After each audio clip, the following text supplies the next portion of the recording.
Hello, nang jotono tewe ha phain kam IBM Bureau official channel o age tinio nang biskama ke ha upcoming song TV phai tongo abo ke recording kya khama gang ta se ake ai ning gang ta hok bang ma tongo recording ke mo tang noi ake already track photo pai mo se arpo release ho kya khonse ake tre compose ke timor hok bang ma tong boyo ake tao cái song wisak thaya kon no yang mi je pho tam thaya kon se armi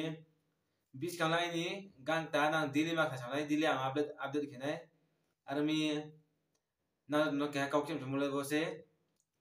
ai in channel no ta pho je subscribe kya khoron dokle hasri ke gudia ke like share comment ki gudia ai channel no armi nang jo to ang bai krong lai tondi ai BM Pro official channel bai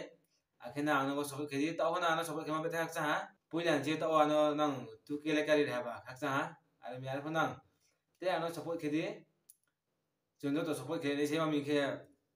nang khru le ya kle te chu ka ma ya ba armi chunjo to nang khru le se te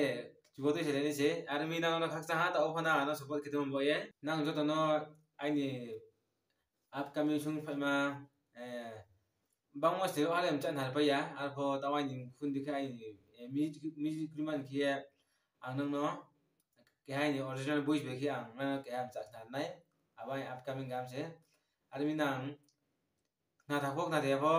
nang comment ki sai di aro comment hame ta ki di comment kam na khai di ngai to let's go o sar yau ma o phui lang ma ai chu khum ma ali bar ma o sar yau ma o phui lang ma ai chu khum ma ali bar ma among apa ni kau na maya ai bi ata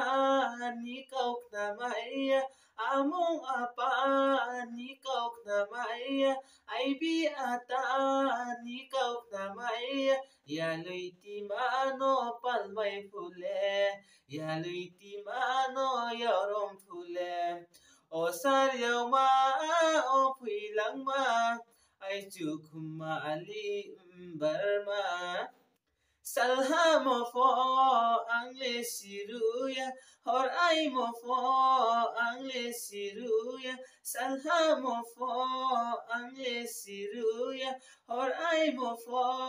angle siruya ya luiti mano pal mai phule ya luiti mano yorom phule asu do na to kha kha na to hai sai di na comment khe mai nai ar na jana khak sa bai